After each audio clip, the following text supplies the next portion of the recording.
Hello dear student, this is Deepak and welcome to a gradian learn hub. तो आज के video में हम लोग देखेंगे आपके छत्तीसगढ़ बोर्ड की कक्षा 10वीं का विज्ञान का अध्याय नंबर 2 अम्ल क्षारक एवं लवण के सभी टॉपिकों को डिटेल से देखेंगे। तो चलिए वीडियो स्टार्ट करते हैं। तो सबसे फर्स्ट अम्ल अम्ल होता क्या है? अम्ल क्या होते हैं? स्वाद में ये आपके खट्टे होते हैं, जैसे कि आपका नींबू, संतरा, इमली, दही, इन सभी में क्या होता है? आपका अम्ल होता है और ये सभी स्वाद में खट्टे होते हैं। साथ में ये नीले लिटमस को लाल रंग में भी बदल देता है। जैसे जो अम्ल होता है ये जली विलयन में H प्लस आयन देता है, मतलब आपका हाइड्रोजन आयन देता है। नेक्स्ट जो एसिड है, एसिड मतलब जो अम्ल है, ये क्या है? आपकी लैटिन भाषा की एसिडस शब्द से आया है, इसका मतलब क्या होता है? आपका खट्टा होता है। नेक्स्ट होता है प्रबल अम्ल। अब प्रबल अम्ल किसको बोलेंगे? ऐसे अम्ल जो जल में घुलकर अधिक मात्रा में हाइड्रोजन आयन देते हैं, H प्लस आयन देते हैं, उसको सिंपल से क्या बोलते हैं? प्रबल अम्ल बोलते हैं। जैसे आपका हाइड्रोक्लोरिक अम्ल, सल्फ्यूरिक अम्ल और आपका नाइट्रिक अम्ल, ये सभी क्या होते हैं? प्रबल अम्ल होते हैं। नेक्स्ट होता है दुर्बल अम्ल। अब दुर्बल अम्ल किसको बोलेंगे? ऐसे अम्ल जो जल में घुलकर कम मात्रा में H प्लस आयन देता है, उसको क्या बोलते हैं? दुर्बल अम्ल बोलते हैं। जैसे एसिटिक एसिड, लैक्टिक एसिड और ऑक्जेलिक एसिड, ये सभी क्या आपके दुर्बल अम्ल के एग्जाम्पल हैं। नेक्स्ट होता है आपका सांद्र अम्ल। सांद्र अम्ल किसको बोलेंगे? ऐसा सोल्यूशन, ऐसा विलयन जिसमें अम्ल का मात्रा क्या होगा? ज्यादा होगा और पानी का मात्रा क्या होगा? जल का मात्रा कम होगा, उसको सिंपल से क्या बोलेंगे? सांद्र अम्ल बोलेंगे। जिसमें अम्ल अधिक मात्रा में जबकि जल आपके अल्प मात्रा में होते हैं। नेक्स्ट होता है तनु अम्ल। तनु अम्ल किसको बोलेंगे? जिसमें जो अम्ल है, अम्ल का मात्रा क्या होगा? अल्प होगा और जबकि जल का मात्रा क्या होगा? अधिक होगा, उसको सिंपल से क्या बोलेंगे? तनु अम्ल बोलेंगे। तो नेक्स्ट देख लेते हैं क्षार के बारे में। देख लेते हैं क्षार को आपका बेस भी बोलते हैं। तो जो क्षार होते हैं ये स्वाद में क्या होते हैं? कड़वा होते हैं और छूने में साबुन जैसा होता है। जैसे कि आपके खाने का सोडा में होते हैं, जो सोडा आप पीते हो, कपड़ा धोने का जो साबुन होता है, जो आपका टूथपेस्ट होता है, इन सभी में क्या होता है? आपका बेस होता है। जैसे ये क्या कर देता है? लाल लिटमस को नीला रंग में बदल देता है। साथ में ये जली विलयन में जल में घुल के OH minus that means hydroxyl ion देते हैं। नेक्स्ट जो प्रबल क्षारक। अब प्रबल क्षारक किसको बोलेंगे? ऐसे क्षारक जो जल में घुलकर अधिक मात्रा में OH माइनस आयन देगा, उसको क्या बोलेंगे? प्रबल क्षारक बोलेंगे। जैसे कि होता है आपका sodium hydroxide, potassium hydroxide, calcium hydroxide, ये सभी क्या होते हैं? प्रबल क्षारक होते हैं। नेक्स्ट होता है दुर्बल क्षारक। दुर्बल क्षारक किसको बोलेंगे? तो जल में घुलकर कम मात्रा में OH माइनस आयन देगा, उसको सिंपल से क्या बोलेंगे? दुर्बल क्षारक बोलेंगे। जैसे कि आपका अमोनियम हाइड्रोक्साइड। नेक्स्ट होता है क्षार या फिर एल्कली। एल्कली कैसे बोलते हैं? ऐसे क्षारक जो क्या होते हैं? जल में पूर्णतः घुल सकते हैं, उनको क्या बोलेंगे? एल्कली मतलब आपका क्षार बोलेंगे। जो घुलनशील होता है क्षारक, जो जल में घुलनशील क्षारक होता है, उनको क्या बोलते हैं? एल्कली बोलते हैं, आपको क्षार बोलते हैं। जैसे sodium hydroxide, potassium hydroxide, calcium hydroxide, ये सभी क्या होता है? जल में पूर्णतः घुल जाते हैं। नेक्स्ट होता है लवण। लवण किसको बोलते हैं? लवण अम्ल और क्षारक की परस्पर अभिक्रिया से प्राप्त होता है। लवण मतलब नॉर्मल से क्या होता है? आपका जो नमक होता है उसी को क्या बोलते हैं? आपका लवण बोलते हैं आपकी विज्ञान के भाषा में। जैसे कि आपका हाइड्रोक्लोरिक अम्ल और potassium, sorry, sodium chloride and potassium chloride, ये दोनों क्या होते हैं? आपका अम्ल लवण होते हैं। नेक्स्ट होता है आपका अम्ल तथा क्षारक में परस्पर समानता। तो सभी जो अम्ल होते हैं और क्षारकों में क्या क्या समानता होती है? तो सबसे फर्स्ट जो सभी अम्ल होते हैं वो क्या करते हैं? H प्लस आयन देते हैं, मतलब हाइड्रोजन आयन देते हैं। जबकि सभी क्षारक है वो HO minus, sorry, OH minus ion देते हैं, मतलब आपका हाइड्रोक्सिल आयन देते हैं। अब उसके बाद नेक्स्ट क्या होता है? कुछ हमारे नेचर में मिलने वाले अम्लों के बारे में देख लेते हैं। जैसे कि आपका नींबू और संतरा है, इसमें क्या मिलता है? आपका सिट्रिक एसिड मिलता है। नेक्स्ट जो इमली होता है, इमली में क्या होता है? टार्टरिक होता है। नेक्स्ट आपके जो टमाटर है इसमें क्या होता है? ऑक्जेलिक एसिड होता है। ये आधा क्या रहेगा? आपका आधा रहेगा। नेक्स्ट जो आपके जो मधुमक्खी के जो डंक होता है और जो आपके जो चींटी होता है उसके जो बाइट करते हैं, जो आपके डंक होता है, इसमें क्या होता है? मेथोनेट एसिड होता है। जो विनेगर होता है इसमें आपका एसिटिक एसिड होता है और आपका जो दही होता है इसमें आपका लैक्टिक एसिड होता है, लैक्टिक अम्ल आपका होता है। तो ये नॉर्मल से था। नेक्स्ट देख लेते हैं हमारा सूचक। सूचक को इंग्लिश में क्या बोलते हैं? इंडिकेटर बोलते हैं। अब सूचक क्या होता है? सूचक आपके किसी भी दिए गए विलयन, अम्ल है या फिर क्षारक की उपस्थिति को दर्शाता है। मतलब सूचक क्या करता है? सूचित करता है कि जो भी विलयन दिया है ये अम्ल है या फिर क्षार है, इसकी क्या करता है? सूचना देता है। तो ये सिंपल सा सूचक होता है। अब हमारे जो सूचक है ये 3 प्रकार के होते हैं। सबसे पहले होता है प्राकृतिक सूचक, दूसरा होता है आपका कृत्रिम सूचक, तीसरा होता है आपका गंधक सूचक होता है। तो प्राकृतिक सूचक किसको बोलेंगे? जो हमारे प्रकृति में पाए जाने वाले पौधों हैं उसमें जो रहेगा आपका जो उसको क्या बोलेंगे, हमारा प्राकृतिक सूचक बोलेंगे। जैसे आपका लिटमस पेपर होता है, लाल गोभी का पत्ता होता है, आपका जो हाइड्रेंजिया फूल होता है, और आपका जो हल्दी होता है। तो हल्दी आपका बेस्ट एग्जाम्पल रहेगा, हल्दी और आपका लिटमस पेपर, ये दोनों क्या होगा, बेस्ट एग्जाम्पल रहेगा आपका प्राकृतिक सूचक का। जैसे कृत्रिम सूचक किसको बोलेंगे, जिसे हम लोग रासायनिक अभिक्रियाओं से बनाते हैं, जो रसायन केमिकल से बनाते हैं, उसको क्या बोलते हैं, हमारा कृत्रिम सूचक बोलते हैं। जैसे कि आपका मिथिल ऑरेंज फिनोक्सिलिन, ये क्या होता है, आपका कृत्रिम सूचक होता है। नेक्स्ट होता है आपका गंधीय सूचक। तो गंधीय सूचक क्या होगा, जो अम्ल और क्षार, जो अम्ल और क्षार है, इसकी जब पास में आएगा तो अपना गंध को क्या करेगा, बदलेगा। तो उसको क्या बोलेंगे, हमारा गंधीय सूचक बोलेंगे। जैसे वेनिला एसेंस होता है, प्याज होता है, लौंग का तेल होता है, ये सभी क्या होते हैं, आपके गंधीय सूचक होते हैं। नेक्स्ट देख लेते हैं हमारा जो अलग अलग प्रकार के जो सूचक है, वो जब अम्ल और क्षार के जब पास में आता है तो क्या क्या उसमें परिवर्तन होता है। तो सबसे फर्स्ट देख लेते हैं प्राकृतिक सूचकों को। तो प्राकृतिक सूचक में फर्स्ट है हमारा लिटमस। तो लिटमस जब अम्ल के पास में आएगा तो लाल रंग में परिवर्तित हो जाएगा, जब क्षार के पास में आएगा तो नीला रंग में परिवर्तित हो जाएगा।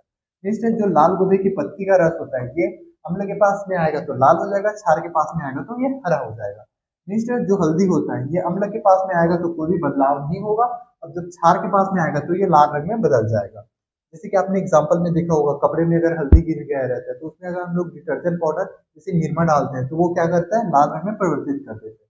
तो वही कपड़े में क्या, अगर सब्जी गिर गया तो उसमें हल्दी था, हल्दी क्या कर देता है, जैसे हम उसके पास में डिटर्जेंट पाउडर डालें वो क्या होता है, क्षारक होता है, जिससे वो क्या करता है, लाल रंग में परिवर्तित हो जाता है।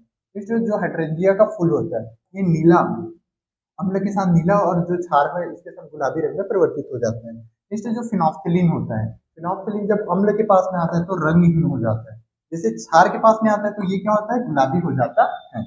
नेक्स्ट जो मेथिल ऑरेंज है, ये जैसे अम्ल के पास में आएगा तो लाल रंग में परिवर्तित हो जाएगा, और क्षार के पास आएगा तो ये पीला रंग में परिवर्तित हो जाता है।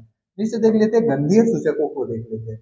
तो जो प्याज का रस है, ये क्या करेगा, अम्ल के पास में आएगा तो तीक्ष्ण गंध आएगा, मतलब उसका गंध आएगा, जबकि क्षार के पास में आएगा तो कोई भी गंध नहीं आएगा। नेक्स्ट जो वेनिला होता है, वेनिला में भी क्या होता है, जब अम्ल के पास में आएगा तो उसका गंध समान रहेगा, कोई परिवर्तन नहीं होगा। जब क्षार के पास में आएगा तो क्या होगा, गंध नहीं रहेगा, मतलब गंध उसका चला जाएगा। जैसे लौंग का तेल में भी समान रहता है, गंध रहता है, मतलब कोई भी उसमें परिवर्तन नहीं होगा। क्षार के पास में आएगा तो अपना उसमें कोई भी गंध नहीं रहेगा। नेक्स्ट देख लेते हैं हम लोग क्षारक तथा अम्ल की प्रबलता देख लेते हैं। तो नेक्स्ट क्या है हमारा, कि कोई भी अम्ल है तो इसके लिए क्या देख लेते हैं, सार्वभौम सूचक देख लेते हैं। तो देखो सूचक क्या दर्शाता था, कि कोई भी जो भी अम्ल है, जो कोई भी विलयन है, वो अम्ल है या फिर क्षार है, इसको दर्शाता था आपका सूचक। नेक्स्ट क्या है आपका सार्वभौम सूचक, ये क्या बताएगा कि जो भी अम्ल है या फिर क्षार है वो कितना अम्लीय है या फिर कितना क्षारीय है, इसको आपका दर्शाएगा। इसी का एक होता है आपका पीएच स्केल होता है।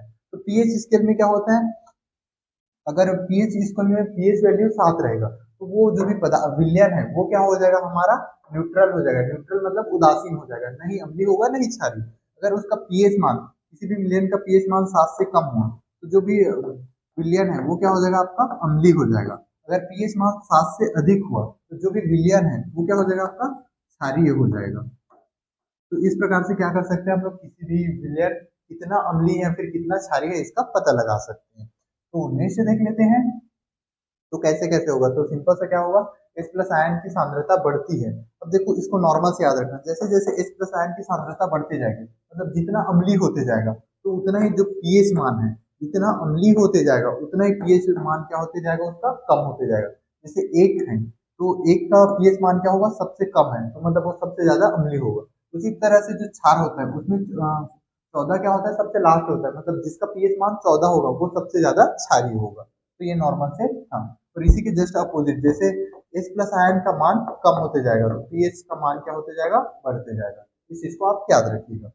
फिर से देख लेते हैं, फिर कुछ पीएच मान देख लेते हैं। जैसे आपका अम्ल वर्षा होता है, अम्ल वर्षा क्या होता है, 5.5 से कम होता है, तो उसको वर्षा को क्या बोलते हैं, अम्ल वर्षा बोलते हैं। नेक्स्ट होता है जो हमारा रक्त, रक्त का पीएच मान 7.3 से 7.5 के बीच में होता है। नेक्स्ट हमारे जो दांत है उसका क्षय होना, मतलब दांत का सड़ना कब स्टार्ट हो जाता है, जब पीएच मान 5.5 से कम हो जाता है, तब वो सड़ना स्टार्ट हो जाता है। नेक्स्ट जो अच्छी उपज के लिए जो मिट्टी का पीएच मान होना चाहिए, ये 5 से 8 के बीच में होगा, तभी हमारा जो भी मिट्टी है, जो भी हमारा फसल है, उपज है, वो क्या होगा, अच्छे से हो पाएगा। नेक्स्ट देख लेते हैं फिर अम्ल की अभिक्रिया और क्षार की अभिक्रिया देख लेते हैं। जो अब नेक्स्ट क्या देखेंगे, अम्ल और क्षार। जब धातु और धातु ऑक्साइड के साथ अभिक्रिया करेगा तो कैसे अभिक्रिया करेगा, क्या बनाएगा, इसको देख लेते हैं। तो जो अम्ल होता है, अम्ल क्या करता है, धातु के साथ अभिक्रिया करके लवण और हाइड्रोजन गैस बनाता है। जबकि जो क्षार होता है, क्षार भी क्या करता है, धातु के साथ अभिक्रिया करके लवण और हाइड्रोजन गैस बनाता है। नेक्स्ट जो अम्ल होता है, ये क्या करता है आपका, धातु ऑक्साइड के साथ अभिक्रिया करके लवण और जल बना देता है। इसी टाइप से जो क्षार होता है, क्षार क्या करता है आपका, अधात्विक ऑक्साइड के साथ अभिक्रिया करके लवण और जल आपका बना देता है। सॉरी, ये क्या हो जाएगा आपके अधातु ऑक्साइड के साथ, यहाँ पे लवण और जल होगा, यहाँ पे हाइड्रोजन गैस नहीं रहेगा। इससे क्या हो जाएगा, जो अम्ल है ये धातु, अम्ल है ये धातु हाइड्रोजन कार्बोनेट, या फिर धातु कार्बोनेट के साथ अभिक्रिया करेगा। तो इससे तो सबसे पहले लवण बनाएगा, दूसरे में ये कार्बन डाइऑक्साइड बनाएगा, सॉरी ये लवण बनाएगा, कार्बन डाइऑक्साइड बनाएगा, और तीसरे में क्या बनाएगा, ये जल बनाएगा। हाइड्रोजन हाइड्रोजन हो गए तो ये दोनों में क्या बनाएगा आपका, जल बनाएगा। उसके बाद जो क्षार होता है, ये आपके धातु कार्बोनेट या फिर धातु हाइड्रोजन कार्बोनेट के साथ कोई भी अभिक्रिया नहीं करता। तो ये इंपॉर्टेंट है, इसको अच्छे से याद कर लीजिएगा। नीचे देख लेते हैं फिर अम्ल और क्षारक की परस्पर अभिक्रिया। अब अम्ल और क्षार का धातुओं और उनके ऑक्साइडों के साथ अभिक्रिया देख लेते हैं। अब नीचे देखते हैं कि अम्ल और क्षार है, ये आपस में अभिक्रिया करेगा तो इससे क्या बनेगा। तो जो अम्ल है और ये क्षारक है आपस में अभिक्रिया करते हैं तो इससे लवण और जल बनता है। इसी अभिक्रिया को क्या बोलते हैं, उदासीनी अभिक्रिया बोलते हैं। तो उदासीनी अभिक्रिया किसको बोलेंगे, जब अम्ल और क्षारक आपस में परस्पर अभिक्रिया करते हैं तो इससे क्या होता है आपका, लवण और जल बनता है। इसी अभिक्रिया को सिंपल से क्या बोलेंगे, उदासीनी अभिक्रिया बोलते हैं। जैसे कि क्या है आपका सोडियम हाइड्रोक्साइड, ये क्या होता है, एक हमारा क्षार होता है, और सोडियम हाइड्रोक्लोरिक एसिड, तो ये क्या होता है हमारा अम्ल होता है। तो सबसे पहले क्या था, क्षार था, उसके बाद दूसरा क्या था, अम्ल था। दोनों ने आपस में अभिक्रिया किया, इससे क्या बनाया, सोडियम क्लोराइड बनाया, जो कि एक क्या होता है आपका लवण होता है, साथ में क्या बनाता है, जल। तो ये क्या है, एक आपका उदासीनी अभिक्रिया का एग्जाम्पल है। इसे देख लेते हैं, जो भी उदासीनी अभिक्रिया में जो लवण बन रहे हैं, लवण की प्रकृति कैसा होगा, अम्लीय होगा या फिर क्षारीय होगा, इसको देख लेते हैं। अगर अम्ल हमारा प्रबल रहा और क्षारक, क्षार क्या रहा हमारा, दुर्बल रहा, इससे जो अम्ल बनेगा वो क्या हो जाएगा, हमारा अम्लीय लवण हो जाएगा। और नेक्स्ट क्या होगा, हमारा अम्ल दुर्बल रहा और क्षारक प्रबल रहा, इससे जो जो लवण बनेगा वो क्या हो जाएगा, हमारा क्षारीय हो जाएगा। नेक्स्ट अगर हमारा अम्ल प्रबल रहा, क्षारक भी प्रबल रहा, या फिर अम्ल दुर्बल रहा और क्षारक भी दुर्बल रहा, तो इससे जो लवण बनेगा ये लवण क्या हो जाएगा आपका, उदासीन हो जाएगा। तो नेक्स्ट देख लेते हैं, हमारा कुछ लवण बना, कुछ लवण है उनके कैसे कैसे बनेगा, इसके प्रोसेस को देख लेते हैं। तो सबसे फर्स्ट देख लेते हैं सोडियम हाइड्रोक्साइड, जिसको बोलते हैं NaOH बोलते हैं। तो सोडियम हाइड्रोक्साइड कैसे बनता है, तो इसका अभिक्रिया को देख लेते हैं। तो देखो सिंपल से क्या होता है, जो सोडियम क्लोराइड होता है और वाटर होता है, इसी को क्या बोलते हैं, नमक का घोल भी बोलते हैं। इसको, इसमें जब क्या करते हैं, इलेक्ट्रिसिटी को प्रवाहित करते हैं, तो इससे क्या होता है, ये अपने आयंस में टूट जाते हैं। तो जल अपने हाइड्रोक्सिल और हाइड्रोजन आयन में टूट जाता है, और जो सोडियम क्लोराइड है ये आपके सोडियम और क्लोरीन में टूट जाते हैं। जिसके बाद ये क्या कर लेते हैं, आपस में अभिक्रिया करके सोडियम हाइड्रोक्साइड पहले बना लेता है, और दूसरा में क्लोरीन गैस और हाइड्रोजन गैस ये मुक्त करता है। तो जो आपका क्लोरीन गैस है ये आपके एनोड के पास से निकलता है, और जो आपके हाइड्रोजन गैस है ये कैथोड के पास से निकलता है। तो ये नॉर्मल से अभिक्रिया था। अब यही बोल रहे हैं कि जो एनोड के पास से क्लोरीन गैस निकलेगा, कैथोड के पास से आपका हाइड्रोजन गैस निकलेगा। नेक्स्ट क्या होता है, और कैथोड के पास ही सोडियम हाइड्रोक्साइड का विलयन बनता है, ये पे क्या हो जाएगा आपका, जो सोडियम हाइड्रोक्साइड है उसका विलयन बन जाएगा। अब जो हाइड्रोजन गैस है इसका उपयोग किसके लिए करते हैं, ईंधन के रूप में करते हैं। नेक्स्ट क्लोरीन है, क्लोरीन का उपयोग जल को स्वच्छ करने के लिए करते हैं, या फिर पीवीसी जो आपके प्लास्टिक होता है उसको बनाने में यूज करते हैं।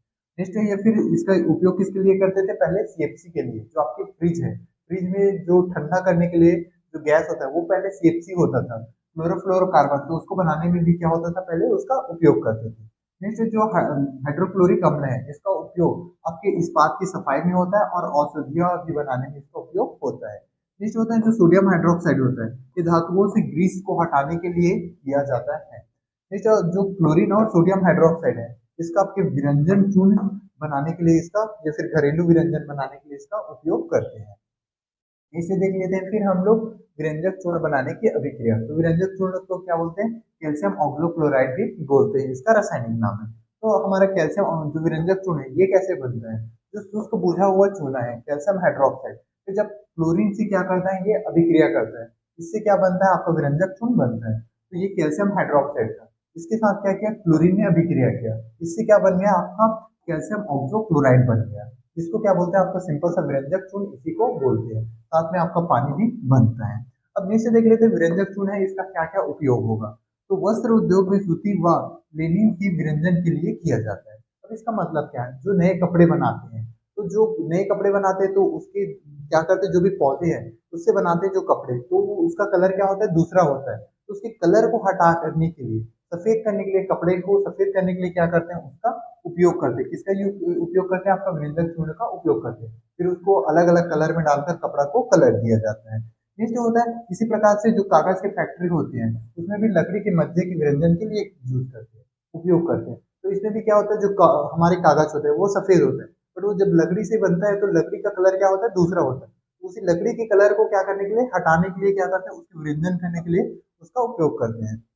नेक्स्ट रासायनिक उद्योगों में एक उपचायक के रूप में होता है, जो रासायनिक अभिक्रिया है उसको पूर्ण करने के लिए भी आप समझ सकते हो नॉर्मल सा इसका उपयोग होता है। साथ में पानी के जल को जीवाणु मुक्त करने के लिए तथा रोगाणु नाशक के रूप में भी होता है। तो जो भी पानी है, पानी को साफ पीने लायक बनाने के लिए उसमें जो भी आपकी जीवाणु है उसको मारने के लिए क्या करते हैं, हमारा इसका विरंजन चूर्ण का उपयोग करते हैं। नीचे देख लेते हैं फिर हम लोग बेकिंग सोडा बनाने की अभिक्रिया देख लेते हैं, जिसको आपके सोडियम हाइड्रोजन कार्बोनेट भी बोलते हैं। तो ये कैसे बनता है कि आपका सोडियम क्लोराइड, जल, कार्बन डाइऑक्साइड और अमोनिया ये सभी आपस में अभिक्रिया करते हैं। इससे सबसे पहले क्या बनता है, अमोनियम क्लोराइड बनता है, और दूसरे में बनता है आपका सोडियम हाइड्रोजन कार्बोनेट बनता है। इसी को आपका सिंपल सा बेकिंग सोडा बोलते हैं। अब इस बेकिंग सोडा को क्या करते हैं, जब गर्म करते हैं तो इससे बनता है आपका सबसे पहले सोडियम कार्बोनेट बनता है और जल और कार्बन डाइऑक्साइड बनता है। और इसमें से जो आपका सोडियम कार्बोनेट है इसी का आगे आपके जो धोने का सोडा बनाने में उपयोग होता है। और ये कार्बन डाइऑक्साइड जो गैस होता है इसका उपयोग जो आपके केक होता है, खमीर होता है, उसको आपको जो क्या कर देते हैं, स्पंजी बनाने के लिए, मुलायम बनाने के लिए इसका उपयोग होता है। तो नेक्स्ट इसका उपयोग देख लेते हैं। सबसे पहले तो बेकिंग पाउडर बनाने के में आपका जो बेकिंग सोडा बनाने के लिए इसका उपयोग होता है। नेक्स्ट इसकी अभिक्रिया से क्या निकलता है, आपका कार्बन डाइऑक्साइड गैस निकलता है, जो क्या होता है आपका पाव, रोटी, केक, खमीर में उठा जाता है। मतलब इसी का उपयोग क्या करते हैं, आपका जो खमीर होता है, केक होता है, इसको आपके मुलायम और स्पंजी बनाने में होता है। नेक्स्ट इसका उपयोग किसके लिए होता है, एंटी एसिड का एक संगठक है। मतलब जो आपके पेट में अगर एसिडिटी हो जाए तो उसके लिए क्या यूज करते हैं, इनो यूज करते हैं। तो उसी को जो बनाने के लिए एंटासिड, खुद एक एंटासिड होते हैं, बट आपके इनो भी बनाने के लिए इसका उपयोग करते हैं। नेक्स्ट क्या करते हैं, इसका उपयोग सोडा अम्ल तथा अग्निनाशक में भी किया जाता है। मतलब जो आग बुझाने वाले यंत्र होते हैं उसमें भी क्या करते हैं, आपका बेकिंग सोडा का उपयोग किया जाता है। नेक्स्ट देख लेते हैं फिर हमारा है धोने का सोडा। तो धोने का सोडा ये कैसे फॉर्म बनता है, जब सोडियम कार्बोनेट पुनः क्रिस्टलीन के रूप में धोने का सोडा प्राप्त होता है। जब सिंपल से क्या होता है, जो सोडियम कार्बोनेट जो फॉर्म हुआ बेकिंग सोडा से, इसको क्या करते हैं, जब जल के ये जल के जो मॉलिक्यूल्स हैं उसके साथ क्या कर लेते हैं, अभिक्रिया कर लेते हैं, तो ये धोने के सोडा में परिवर्तित हो जाता है। तो इसका उपयोग देख लेते हैं। इसका उपयोग जो कांच, साबुन या फिर कागज उद्योग में इसका उपयोग होता है। नेक्स्ट क्या होता है, आपका बोरैक्स के उत्पादन में भी होता है। तो बोरैक्स नॉर्मल से एक क्या होता है, आपका प्राकृतिक पदार्थ होता है करके समझ सकते हैं। नेक्स्ट इसका उपयोग घरों की सफाई के लिए भी होता है। तो सिंपल से क्या होता है, धोने का सोडा, तो इसको नॉर्मल से जो घर का साफ करने के लिए भी इसका उपयोग होता है। नेक्स्ट जल की स्थायी कठोरता को भी हटाने के लिए भी इसका उपयोग होता है। मतलब जल क्या होता है, अगर कठोर हो गया तो उसमें क्या करते हैं, वॉशिंग सोडा डाल के उसकी कठोरता को दूर किया जाता है। नेक्स्ट होता है हमारा plaster of Paris. Plaster of Paris को क्या बोलते हैं, कैल्शियम सल्फेट हेमीहाइड्रेट भी बोलते हैं। अब ये बनता कैसे है, जब ये क्या करते हैं, जिप्सम को 375 केल्विन में गर्म करने पर ये अपने जन्म के अणुओं को त्याग देता है, जिससे ये क्या बनता है, आपका पीओपी बनता है। पीओपी को ये क्या बोलते हैं, प्लास्टर ऑफ पेरिस बोलते हैं। अब ये क्या करता है, जो देखो जो कैल्शियम, ये आपका प्लास्टर ऑफ पेरिस है। पीओपी में क्या करेंगे, 1.5 मॉलिक्यूल, एक और एक का आधा मॉलिक्यूल जल के साथ अभिक्रिया करके फिर से जिप्सम में भी परिवर्तित हो जाता है। अगर इस जिप्सम को फिर से अगर गर्म करेंगे तो ये क्या हो जाएगा, आपके प्लास्टर ऑफ पेरिस पीओपी में भी परिवर्तित हो जाएगा। तो इसका उपयोग क्या होता है, प्लास्टर ऑफ पेरिस का उपयोग डॉक्टर टूटी हुई हड्डियों की सही तरह से स्थिर रखने के लिए करते हैं। मतलब अगर क्या हो गया है, कहीं से जो बोन है आपकी हड्डी टूट गया तो उसको जोड़ने के लिए भी क्या करते हैं, उसको प्लास्टर करने के लिए भी इसका उपयोग करते हैं। इसका उपयोग खिलौने बनाने के लिए, घर के सजावटी सामान बनाने के लिए भी किया जाता है। लास्ट क्या है, इसका उपयोग जो सतह को चिकना बनाने के लिए किया जाता है। मतलब जो घर की दीवारें हैं उसको क्या करने के लिए, स्मूथ आपकी चिकना बनाने के लिए इसका उपयोग किया जाता है। तो यही क्या था हमारा लास्ट टॉपिक था। अगर वीडियो आपको पसंद आया होगा तो वीडियो को लाइक करें और अपने अनदर फ्रेंड लोगों को शेयर करें। साथ में इसी टाइप के और वीडियो देखने के लिए चैनल को सब्सक्राइब